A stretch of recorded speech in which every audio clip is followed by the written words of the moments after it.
Alright, so we're gonna play Prime. Just so you can see, there have been now comparison videos and pictures, and I will say that it is way more drastic than I thought when I played it. I just picked some random one, chat. Some random video from this here channel. El Anal? Oh, it was cut off. It's El Analista de Bits. So you can see the differences are way, a little bit more drastic, maybe way more drastic than you would think, because the game looks how you thought it looked. I'm saying you, I mean, that's what happened to me. But, yeah, no, they actually kind of really went all out with this. This one's crazy, like this comparison. I saw I mean, all of the holograms, all the textures, the geometry. This might be one of the best remasters or remakes Nintendo has ever released. And yet they shadow dropped it. And they charged $40 for it, where Skyward Sword was just Skyward Sword again, with some control options and resolution, but they charged full price for that. And yes, Retro did it, but they apparently had help from some outside studios. Anyway, I'll just play the game now. There's a couple assets that are gonna probably piss some people off regardless, but I think it's cool that so much of this got, like, handcrafted detail. Do you recommend playing this over the original for a first-time playthrough? Abso-fucking-lutely. Like, undoubtedly... don't even think twice, yes. This is the way you could play this game, and you still get the original feel of the game. I mean, I'm only 2 hours in, but I'm getting everything I wanted out of this. I'm kind of at the point now, chat, where I think that Metroid Prime 4 is gonna be on Switch 2, or whatever. Like, I don't think Prime 4 is gonna be releasing on the Switch. I think we're gonna get Prime 2 later this year, Prime 3 next year, or even just one a year. And then, you know, the Switch 2 will come out, and then Prime 4 will be on that. And it'll be like how Prime was kind of early in the GameCube's lifespan, it'll be something like that. Stink. This is just the virus. Let's see, the doors have gotten some flack. I mean, they don't look terrible, I don't know what's different about them.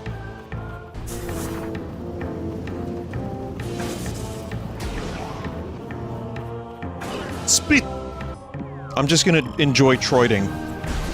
You know, just enjoying my time with the game, soaking it all in.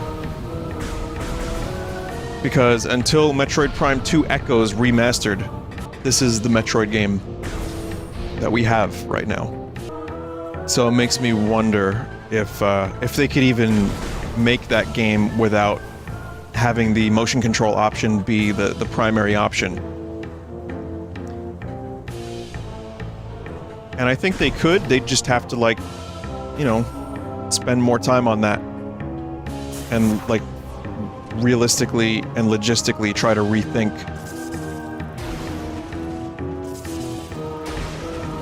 some of the, What were you thinking? I don't know, I lost my train of thought, weirdly enough. So this is where the jump gets you an extra E-tank early. This one's easy with the spring ball. Yes, it is. More nerfs the danger. Yeah, but that's also the fun of Metroid, is becoming overpowered. It's true, though. It's part of, the kind of design choice of this type of game. I think Dread was perfect because it was difficult all the way through the end. We all love the Phendrana drifts.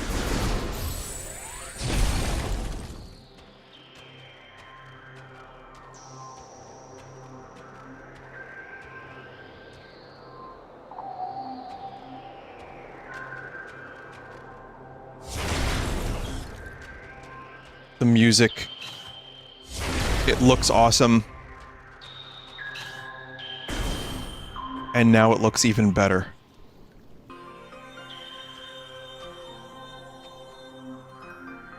I mean, this is wizardry for the Nintendo Switch. Oh, man. Water go ripple. It's funny because you really feel like him when you play this game, chat. The robot, Samus Aran. I'm just kidding, chat. His name is Metroid. I'm telling you, if I was live on stage right now, that would have gotten a lot of laughs. Like, oh man. Oh man. You wouldn't even be able to hear the next joke. Because... Save point. Vinny, I have done stand-up. I think you would do well. I don't think I would be a great stand-up. I've always secretly wanted to do stand-up, but I am way too stage frightatious, and I'm also way too lazy to come up with material. I love this music. Makes me feel cold, says a chat member. I'm already cold, because it's just, like, cold. But yeah. I'm still, to this day, just really blown away by the accomplishment of turning Metroid into a 3D game and not losing what made Metroid, Metroid. Playing it and trying to remember what it was like playing it for the first time. It's really cool. And I'm not just talking about Phendrana Drifts. You would think Metroid would just automatically qualify as a third-person game so you could see Samus and run around and stuff. And I think it could work. Fuck you very much, Other M. Someone said Other M was fine. Fine, yes, fine at best. I'll give you fine at best. That's my asterisk to that. That's bait? I don't think fine is bait. That's how divisive that game is, though. Someone can say it's fine and like, people want to, like, jump them. But I kind of feel like it could work. I can't think of an example of another game series that could handle, or that would, compare to Metroid that's third person. Maybe you can, chat? I'm talking like a third-person 3D action exploration game. Mario?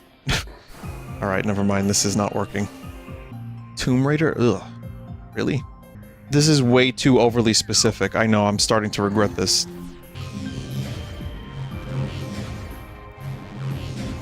Chat, can we blame Tony Hawk for this?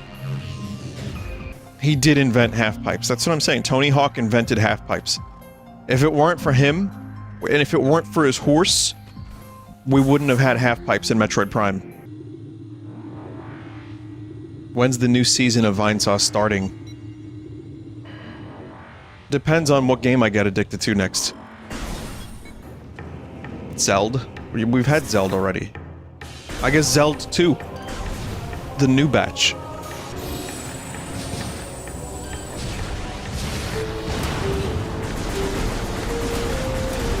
Fucking turrets.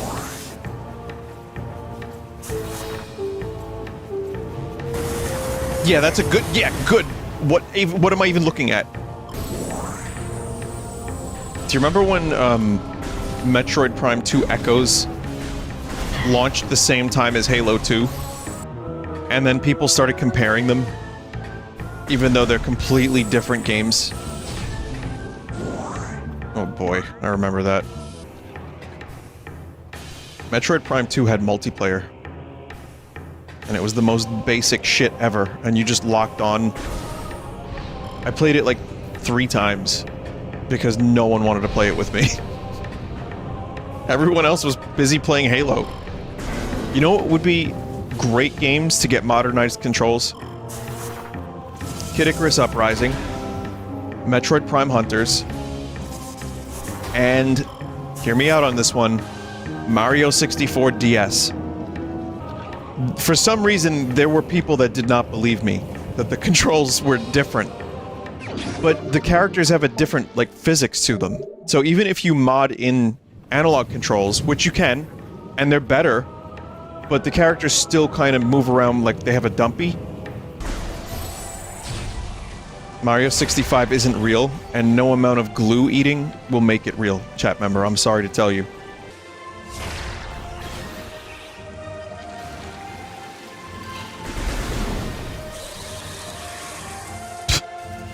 Dumb plant. And we have looped back around. Here we are yet again. This heroic music is just so good. And sometimes it's nice to just have a character that's a hero. You know, like Samus deserves this music, even though she's a bounty hunter that never does any bounties. If you look up at the rain goes down your arm cannon. Well, that's an effect I don't believe was in the original Prime, was the rain interacting with the cannon. Oh, look at that. Look at it, slides off the cannon. Like, depending on your angle. I'm just so happy Metroid is alive and well. It's looking kind of grim there. Situation looking pretty grim! Game was like, okay. Alright, the player is walking in circles. I wanted to follow up. I finished Nightcrawler. And that movie is fucked. So here's what I'm gonna say about it. I think it's amazing. I think Jilly Hilly's performance is incredible, but the movie is very uncomfortable and hits kind of close to home just in current year. Like, considering how the media, the news, is just so bloodthirsty. Boot! This is the place above the impact site.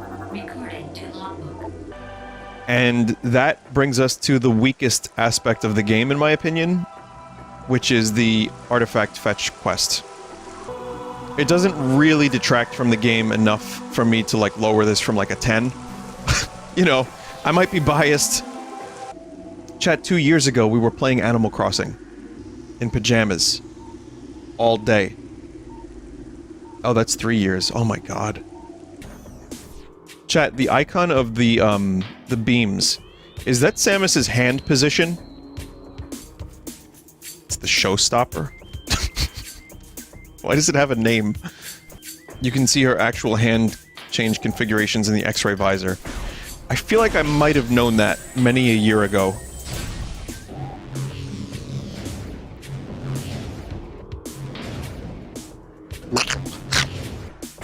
Part of the fun of the Metroidvania genre is going back to an old area with new items. I mean, it's not just part of the fun, it's a fucking core tenet of the genre.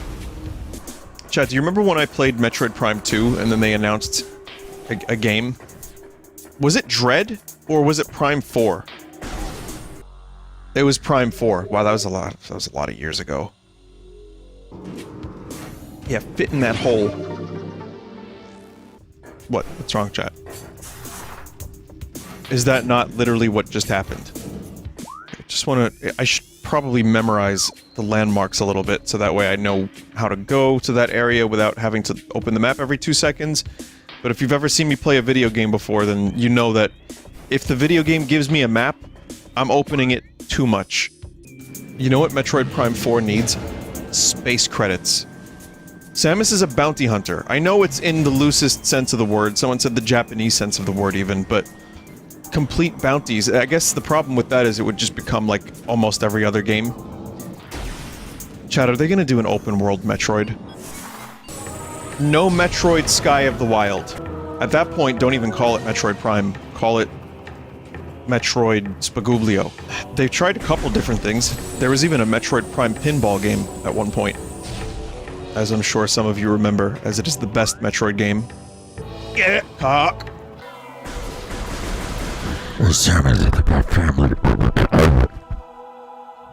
That's the sound of Dom transforming into a spacecraft.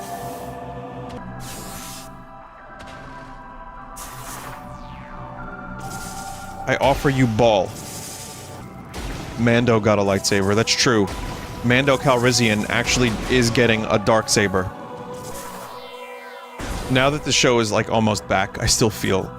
I really wish they would have drawn out him separated from the child for like a full season or two. They brought it back in a sideshow, in a different show. In like 2 episodes, they wrapped that up. Like, what? Well, I still have hope for the show, though. I'm sure it'll be entertaining. I look at Mando more as like an enjoyment. Like, just enjoy the Star Wars. Andor actually made me fucking think. And, ooh, it even gave me an emotion, if you could believe it. But Mando, I'm just gonna enjoy. I'm just gonna, like, watch it and just take it in my veins and just say, alright, he's killing things now with a lightsaber. I'm happy about that. That's cool. The soft underbelly of a Sheegoth is susceptible to concussive blasts. In battle, they expel blasts of frigid gas to ensnare their targets. They're also fond of ramming and trampling their hapless prey. I mean, I read it, I just need to enact it now.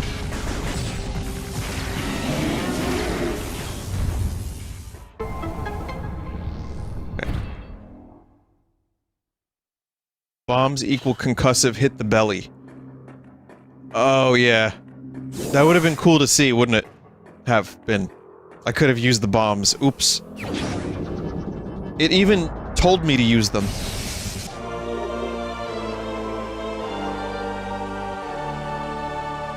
Are you a hands-on, audio, visual, or focus type of learner? I don't know.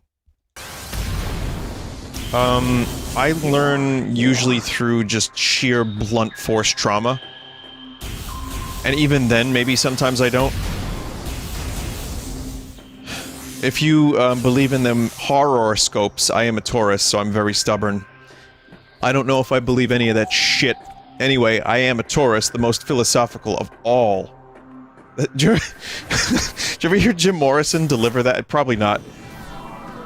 There's like a speech he delivers about how he's like, anyone here a Sagittarius? Because I'm a Sagittarius, the most philosophical of all the star signs. And someone in the audience is like, me too, Jim! Me too! Oh yeah, I love the horoscope, Jim! And he goes, well anyway, that's a bunch of bullshit and I don't believe in it. And then the person in the audience is like, I never believed it, Jim! I don't believe it either, Jim!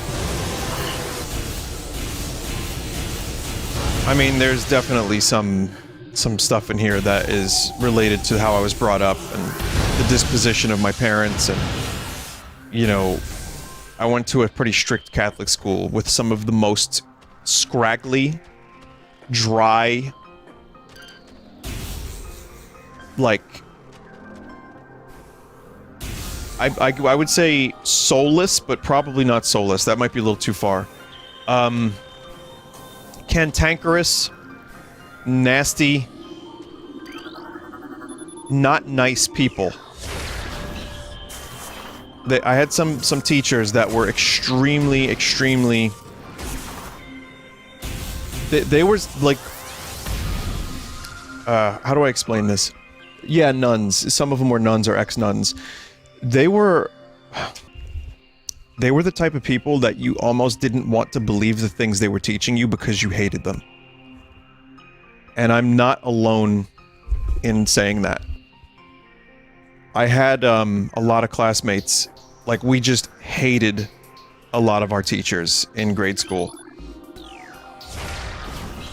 And I think because of that, and because I had to kind of go through that for years before I had teachers that I liked, and, like, disciplinarian, you know, and, like, hey, chat, I'm not that far off from a lot of you, age-wise, even if it seems like I am. I'm not, you know, I'm not, like, 70, but they were smacking our fucking knuckles with rulers. They were pulling our hair. Like, that happened. That was the tail end of the 80s. And it wasn't like I was, you know, like, suffering or anything. I'm not claiming to be some kind of victim. I had a lot of luck, and I had a lot of, like, good things in my life, too. What I'm trying to say, though, is that was not really frowned upon up until, like, the early 90s, so I had a little bit of that. And it changed the way I learned, and it changed how I wanted to learn and it made me kind of despise teachers. Later on, I had some good ones.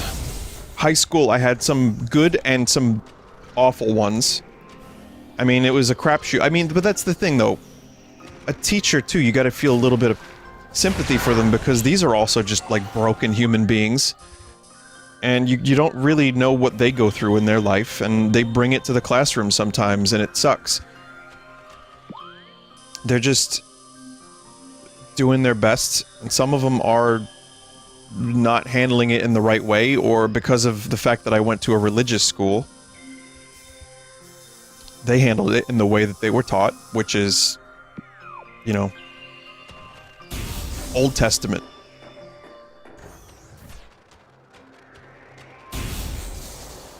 But, so, okay, I don't know how that all came from that one question in chat, but the point I'm trying to make is I'm a stubborn learner, and I have problems with authority. That, and I'm also just an asshole. Now, hang on, let me explain. I can't drop all of the responsibility on my teachers and parents and upbringing.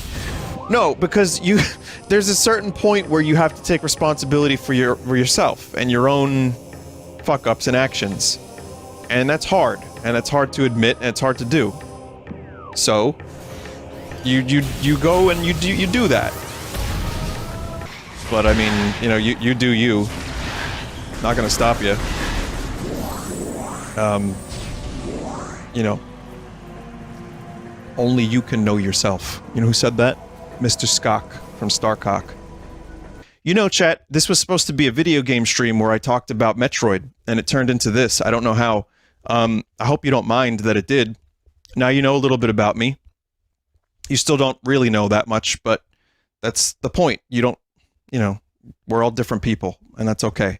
But I'm happy I could give you a little insight into who Streamer is. And I'll tell you what, I appreciate what I do for a living. I'm happy I got here. I love it. And this is great. I mean, I was talking over a Nintendo Direct yesterday. 14,000 people were watching. Are you kidding me? What is that? It's not real. It's pretty cool, though. Looks so good, chat. It looks so good. Last time I played this, I was stuck on a bit of a life rant, which people were kind enough to listen to for some reason. And as a result, I wandered well past where I was supposed to be. But no, I appreciate people listening to that. It was honest. You know, but I would venture a guess that many of you aren't here for that kind of talk about just, you know, real life shit on a daily basis. And I'm not the type of streamer to deliver such things. This goes to Magmore. This goes to Talon Overworld. Yeah, I fucked it, didn't I? So I watched a couple videos about this, and Digital Foundry loved this remaster. And talked about how, like, actually technically impressive it is. But now that the dust has settled a bit, and this has been out for a little while, and people have clearly finished the game, I think it's been really interesting to see the reactions people have had to this game, playing it for the first time, and like, I've seen a lot of people say, holy shit, how is this game so good? Not everyone, but it seems like there's been a large quantity of people who have discovered this for the first time as a result of this remaster, and I couldn't be happier. There's a rumor, and again, it's really not substantiated in any way, that they're not going to be giving a similar treatment to Prime 2 and 3. Which, honestly, Prime 2 would look incredible. Some of those environments, like the city, the sky shit, would be amazing with this level of detail. If they gave this treatment to 2, and then just gave a couple of, like, touch-ups to 3, I would be happy with that. If we're talking about games from this era that I would love to see, like, remade with this level of attention, Eternal Darkness, Metroid Prime 2, and Skies of Arcadia. I thought I had to go all the way back to Talon Overworld to use this. That's what I thought, like, I saw there was a purple door, but apparently I need to use this in Phendrana. It would be really cool to die before I get to Phendrana Drift, wouldn't it?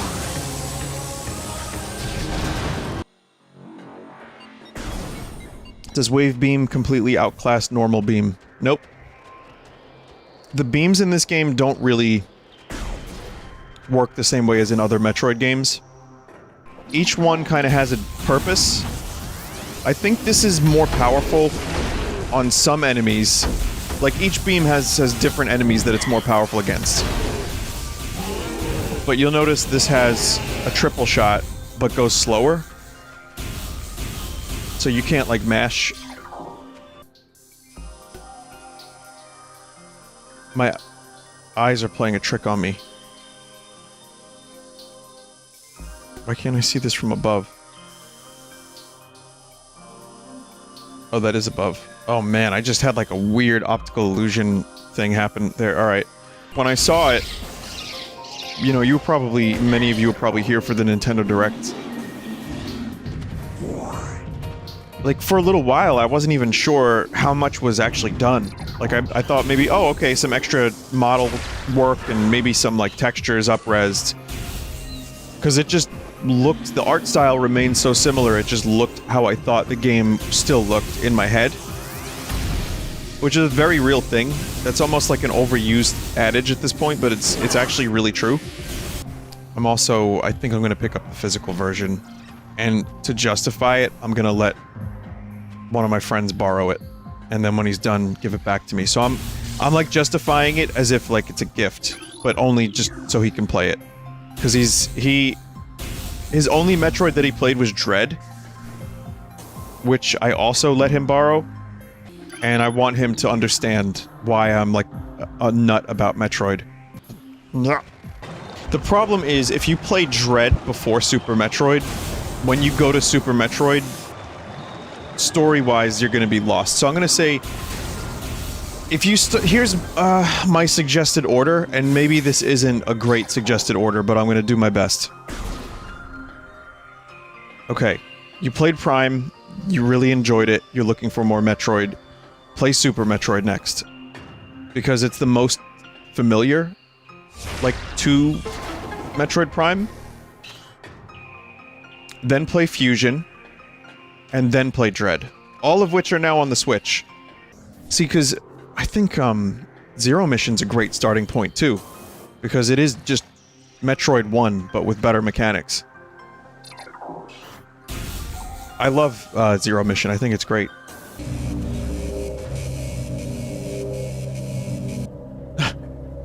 Yeah, it was Poggin. It's a weird order. You can, honestly, you can play them, even if you start with Dread. Like, that's not a bad start either. There's a lot of different ways to go about it, but in terms of mechanics, Super Metroid is still good, but feels the most dated. And I think it's a good one to start with, so that way you're just progressing along with the series itself. Thems look like Metroids. You know, the namesake of the game. Oh shit! Did you ever try the VR mod for this? I did. I streamed it, actually. It was not great at the time of me streaming it. In fact, it was kind of awful. But, you know, I tried it. If Command's predictions are half true, we shall rise to dominance in this sector within a decacycle. Truly, these are glorious times. Truly, Captain, these are glorious times. What is a decacycle? What the fuck is a decacycle? I'll tell you what it is. Space years. Vinny, aren't there any other scenes from TNG you could reference besides the same one you do every time? That's a weird that's like a really, like, specific complaint.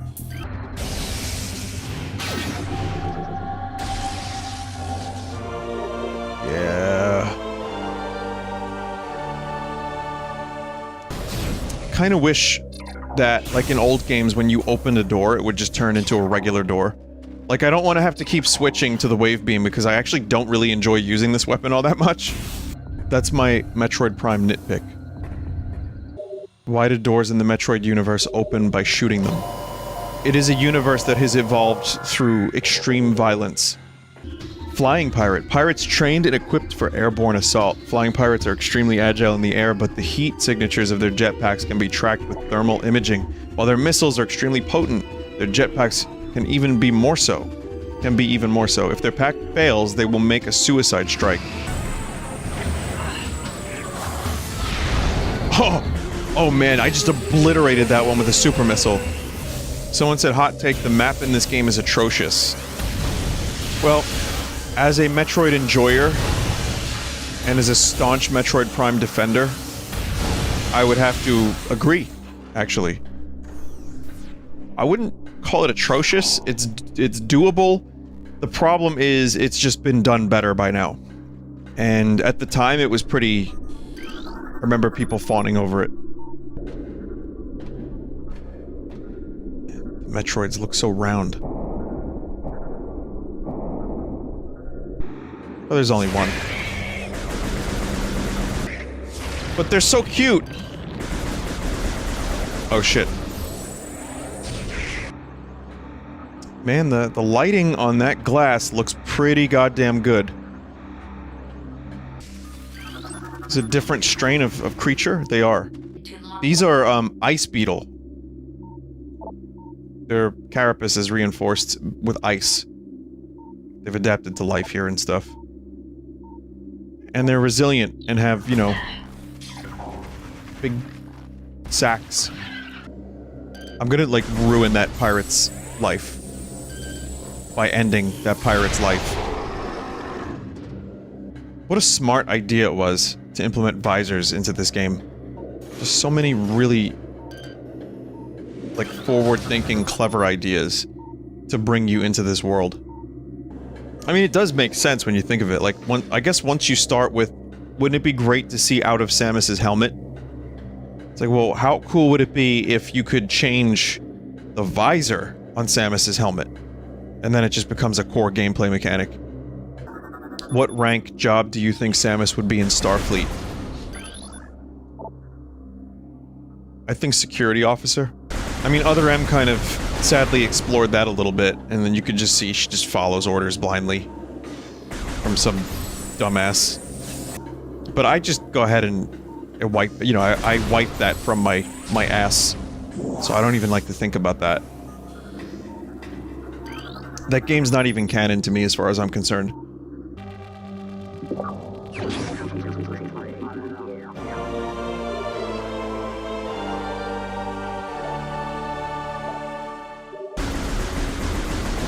Is this blurrier?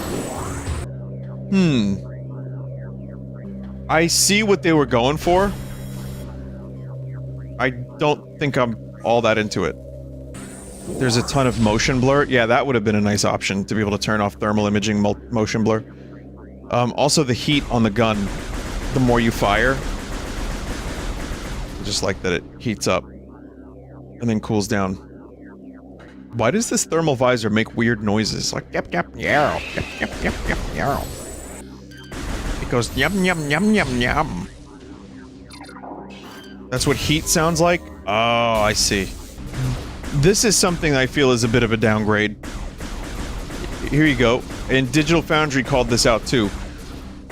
In the original game, even though the lighting was sometimes a little fucked up, these casts, like, not cast, but these actually were light sources. The beams. I hate to bring up sad things, but I wanted to mention something. And I'm not talking about Eddie Murphy's music career. But it reminded me, thinking of Eddie Murphy's album, Bruce Willis also had an album. Like, it just seemed like a lot of these A-listers in the 80s also tried to do music careers. And they were, like, very cheesy. But, yeah, Bruce Willis confirmed dementia. And it's heartbreaking. It just sucks. It's, like, really sad. And you know what? All those awful movies that he made, no one's gonna remember those. It doesn't matter. If he was looking to make some money for his family, that makes perfect sense. But he will be remembered for Fifth Element, Die Hard, Pulp Fiction, Unbreakable, I said this already during another thing, but that dude had some 12 Monkeys. He was a really interesting leading man, and I say was just because he can't really act anymore now, but he's one of those, like, weird action hero type dudes that ended up taking a lot of really, like, strange roles that he excelled at, and he was like a very personable kind of, like, muscle butt, which made Die Hard work because he really kind of did act like everyday, just random schlub from, you know, New York. I don't know anything about the guy's personal life, but I do know that he's a good actor, and I've liked a lot of the movies he's been in, and that dementia fucking sucks. So, not really much else to say other than just appreciate every moment that you have with the people that you care about. I try to, when I see stuff like that, I'm like, I should just enjoy what I do have and be grateful of the people that understand. But I think there is this, like, definitely a silver lining to stories like that. And also, especially when you have someone who left behind that much work for people to continue to remember him by. Like, people are gonna be watching Die Hard every year. Someone said, Vinny, I grew up watching you, it'll be sad when you get old. Too late. Don't worry, AI, Vinny. We'll be perfected by then. Yeah, I'm not planning on going anywhere anytime soon, though. Don't worry about that. So you're gonna get this bad content for many more years to come. And so shall I. I forget the name of this boss. Isn't it like Rock Cocculus or something? Who's wildin'?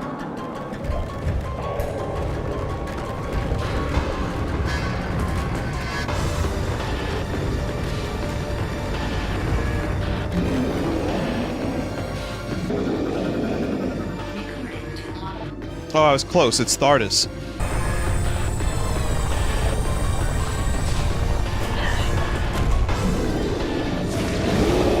Oh. Whoa, super missiles. Oh, I'm almost out of missiles. I didn't realize I was that fucking careless. Come on. I got this, just a little bit more. Even if I don't have missiles, I can still do this. Ooh, that was gonna be the kill shot. That was the kill shot. Yeah, the Phazon is just that mitochondria. Now I can spide. Oh, I should probably stop playing this. It's 1:30. You know what? I will. That's a good stopping point. Anyway, chat, thanks for watching. But I appreciate you being here, chat. Thank you for watching Parasite Eve and Metroid. Game is good. And, yeah, I'll catch you soon. If not tomorrow, then who knows? Who cares? Whatever. I'll see you then.